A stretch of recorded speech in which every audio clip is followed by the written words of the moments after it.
Twitter has recently launched Early Bird, which is their first foray into commerce. And one of the people steering that ship is Shiva Rajaraman, who is their product manager.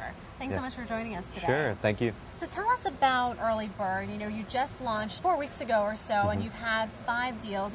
What has been the experience like so far?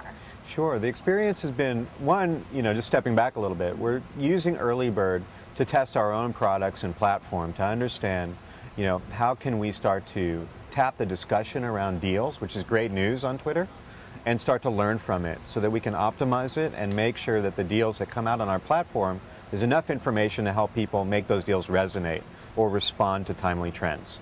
So what we're doing with Early Bird, as you've seen, is testing with a variety of different partners. Folks who've got perishable goods, those that are going to essentially only be available for a certain period of time. Think an airline. We're also working with folks like fashion, where there can be a really notable product catalog that gets people excited if it's tied to trends. Right, and we work with an advertiser, a retailer, Moxie, to try to launch their catalog. So this is kind of like a test lab for Twitter, for you to look at different avenues for commerce, eventually maybe roll out different products beyond Early Bird. Yes, that's right. Okay. We'd love for people to try deep discounts with a very limited amount of inventory, try, broader discounts or value adds, right, with kind of an unlimited amount of inventory, and see where the sweet spot is. Yeah, so what about the monetization for Twitter? When you guys are structuring these deals with JetBlue or whatever advertiser you pick, how does that break down, or is that also kind of in the testing phase and it alters by whatever campaign it is? That's right. We're testing a variety of different pricing methods for this. One is to say, look, both our skin is in the game. Let's do this on the back end and get basically a commission revenue share, right? Okay. The other way is to say, this is part of your media spend about a launch of a new product. And so just thinking about a media fee for a placement is the other thing we're exploring. And then we're looking at a range of different things in between. Yeah. Right. When Early Bird first came out, some people compared it to Groupon, or at least said that it had the potential to be like a Groupon, maybe offering those time-sensitive deals. Then there would be that trigger point when the deal would be valid. But what's great about Twitter, what's unique about Twitter at least, is that you have that huge conversation, right? Yes. And the key here will be whether or not you can leverage that properly and show real value to your advertisers. So what are some of the ways that you're trying to do that? Where could you see that going? Sure. There's, you nailed it on the head. We're trying to say, look, there's a ton of organic conversation on Twitter that is often about expressing want, articulated or inarticulated. It's basically unarticulated in the sense of saying, hey, I'm here and I'd really like this, right? Or I'd love if there's a deal for this product because then I could afford it. And what we'd really like to do is start having our retail and advertising partners ask that question directly to the people who follow them. And then take that input back, right, and craft basically a great deal for them.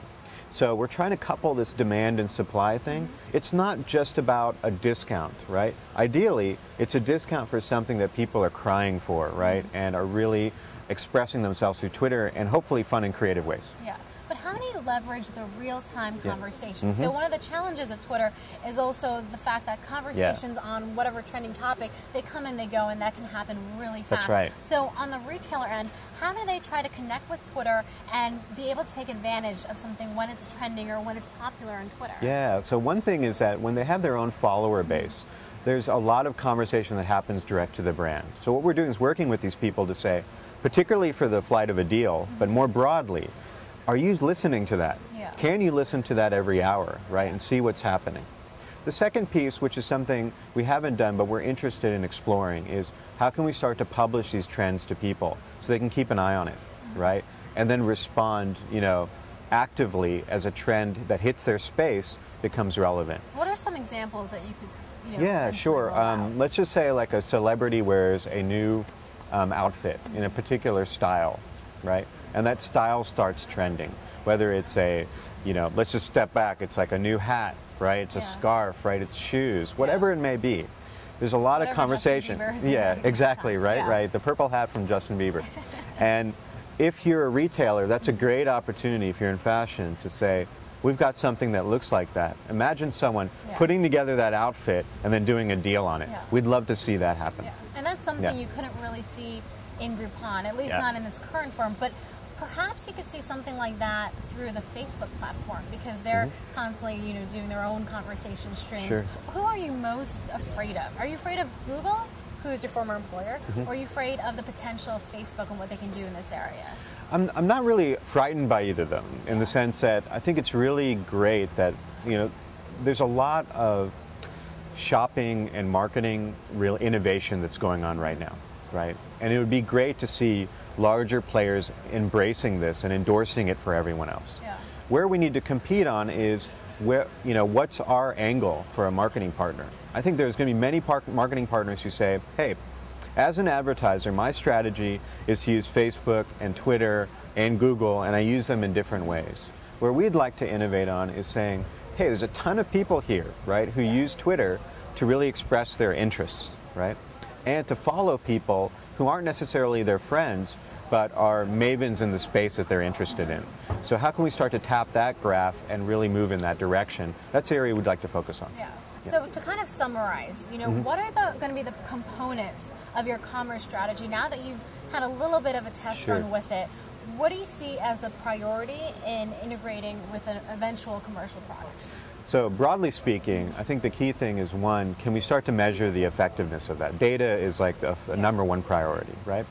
Number two is, once we have that data, right, what are opportunities to, instead of have that data sit in the back door and back office kind of analysis post-campaign, is there an opportunity for that data to shine up front, right? What are the analytics that advertisers are looking for that they think only you can provide? Well, the main things are measuring that conversation, right? And I wouldn't say only us provide, in the sense that if we can expose APIs around that, other people can provide too. Yeah. But what they're looking for us is, one is, okay, I just did something. How did that do? What were the retweets, right? What was the buzz around this? How can I learn from that? Can I tailor my messaging? Who in my organization is speaking in a way that connects with my customers, right? And so that's step one, right? Step two is essentially saying, for those deals, right, or that conversation or that brand buzz, what's the effect on the bottom line? So connecting that back to back office systems that basically measure transactions, right? And that's really where we want to stay focused. Great. Well, thank you so much. Once again, my guest today has been Shiva Rajaraman, and he is the product manager at Twitter. Thanks so much. Thank you.